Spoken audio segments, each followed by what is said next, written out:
Hey people, hi, good morning. It's good to be with you again. We're into Mark chapter 13 today, and we're going to be continuing in this passage. And as I just read this passage just now, I realized that we can't skim over this thing. This is high priority stuff.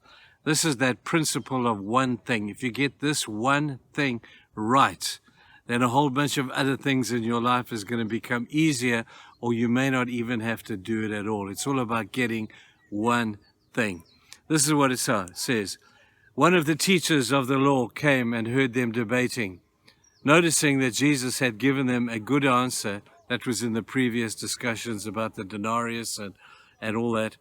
Of all the commandments, which is the most important? He asked Jesus.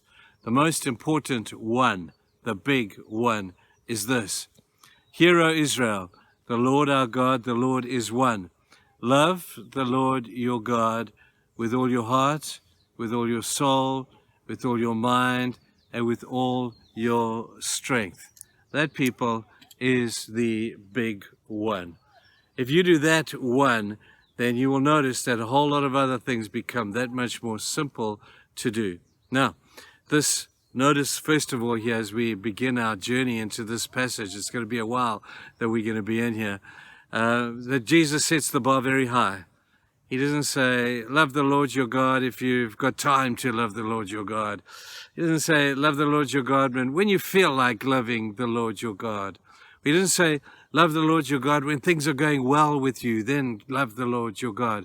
He says, love the Lord your God with all your heart, your soul, your mind, and strength.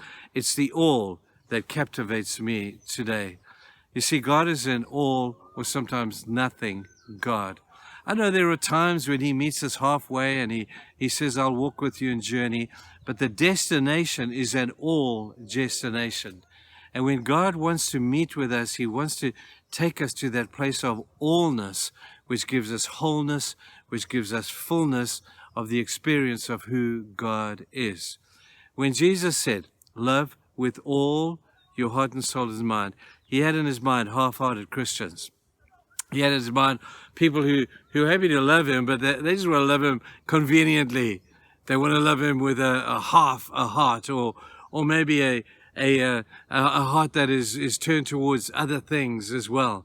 But he says, I will not want anything else other than complete commitment from you. Love me with all of your heart and soul and mind. Man, could this not be a problem with many believers today? They have a convenient kind of love for God. They have a love for God that says that if you feel like it, or if you've got time for it, but Jesus doesn't buy that stuff. He's impressed and is drawn and attracted to the one who loves him with all his or her heart. Now, in the Old Testament, we have a beautiful picture of this in the story of David, when David was anointed to be the king. Samuel had gone to his house in Bethlehem and seen his father Jesse, and Samuel had been told by God that one of Jesse's sons was going to be the next king. And so Jesse excitedly calls all his sons, and they all walked in before Samuel, and Samuel thought, man, any one of these guys would make an awesome king, because they look like kings. They're big, they're clever, they're articulate, they're educated, they're great soldiers. Any one of Jesse's sons would surely make a great king. And just before he's about to anoint those people with oil, God says to him, Samuel, Samuel, don't do it, because you're falling into the trap of what human beings do all the time.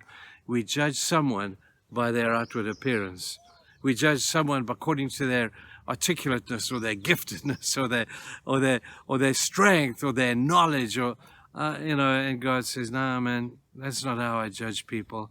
He took this young, ruddy complexioned boy from a shepherd's hill, and he said to Jesse, Jesse, bring that boy down. That boy came down. His name was David. And God took one look at David and said, that's my man. Anoint him with the oil. Confused them completely. David didn't look like a king, and yet he had a heart after God. And God said that. He said, I'm impressed with the heart of the human being. And here I find a young man with a heart like mine. So isn't this encouragement for us today? We don't have to be the most gifted in the team. We don't have to be the most best looking and the most clever in the team for God to be able to use us. In fact, if you are some of those things, that might be what's stopping God from using you, because your strength is in you. But God says, here's a man after my own heart. And I guess he could well have said, here's a kid who loves me with all his heart, his soul, his mind, and his strength. That's how God wants us to love him, with all. Remember the church we read about in Revelation that used to be on fire, and now all of a sudden the angel comes to them and says in Revelation chapter 2, you're in jeopardy. You're just about to lose your candlestick. It's just about to be wiped out. It's about to be snuffed up.